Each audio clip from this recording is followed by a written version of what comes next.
Finally বন্ধুসকল আজি দিনটোতে গোটৰ মহিলাসকলৰ কাৰণে অসম চৰকাৰ ফালৰ পৰা আহি পৰিছে এটা ভাল খবৰ।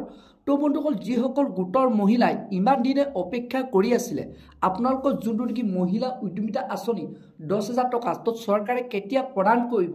তো বন্ধুসকল বৰ্তমান মুখ্যমন্ত্ৰী ডাঙৰীয়াই আজি ঘোষণা কৰিলে যে মহিলাসকলে কোনটো তাৰিখত আপোনালোকে সেই 10,000 টকাটো লাভ কৰিব আৰু প্ৰথম আপোনালোকে কোনসকল মহিলাই এই টকাটো লাভ কৰিব আৰু কোনসকল মহিলাই এই টকাটোৰ পৰা বঞ্চিত থাকিব, অৰ্থাৎ কোনসকল মহিলাই পাব আৰু কোনসকল মহিলাই আপোনালোকে নাপাব। তো যোনটো নেকি মুখ্যমন্ত্ৰী ডাঙৰীয়াই বৰ্তমান ঘোষণা কৰিছে কোনটো তাৰিখত মহিলাসকলৰ একাউণ্টত সেই 10,000 টকাটো আপোনালোকে লাভ কৰিব।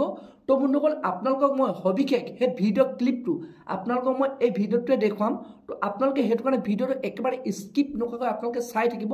আৰু যদি আপোনালোকে মোৰ চেনেলটোত নতুনকৈ আহিছে তো চেনেলটো লাইক এটা কৰিব, পাৰিলে ছাবস্ক্ৰাইব কৰিব, লগতে আপোনালোকে বেল আইকনটো অন কৰি দিব। তো যেতিয়া এনেধৰণৰ নতুন নতুন ইনফৰ্মেশ্যনবোৰ আহি থাকে তো প্ৰথমে আপোনালোকে সেই ভিডিঅ'টো লাভ কৰিব পাৰিব। তো বলক বন্ধুসকল আপোনালোকক মই এতিয়া দেখুৱাইছোঁ কোনটো তাৰিখত মহিলাসকলৰ একাউণ্টত সেই 10,000 টকাটো লাভ কৰিব বুলি মুখ্যমন্ত্ৰী ডাঙৰীয়াই ঘোষণা কৰিছে। তো বলক এতিয়া আপোনালোকক মই সেই ভিডিঅ' ক্লিপটো দেখুৱাই আছোঁ। অহা 10 তাৰিখে অসম বিধানসভাত আমি নতুন বৰ্ষৰ বাবে বাজেট উপস্থাপন কৰিম। মোক কোনোবাই সুধি আছে আত্মসহায়ক গোটৰ বাবে মই এনাউন্স কৰা 10,000 টকাটো কেতিয়াকৈ পাম।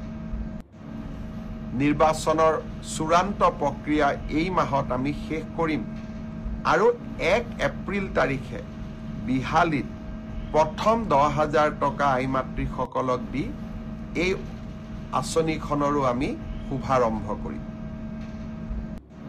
এইবাৰৰ বাজেটতো আমি কেইবাটাও নতুন আঁচনি আপোনালোকৰ বাবে লৈ আহিম, যিয়ে অসমৰ দৰিদ্ৰ আৰু মধ্যবিত্তজনক সকাহ দিব।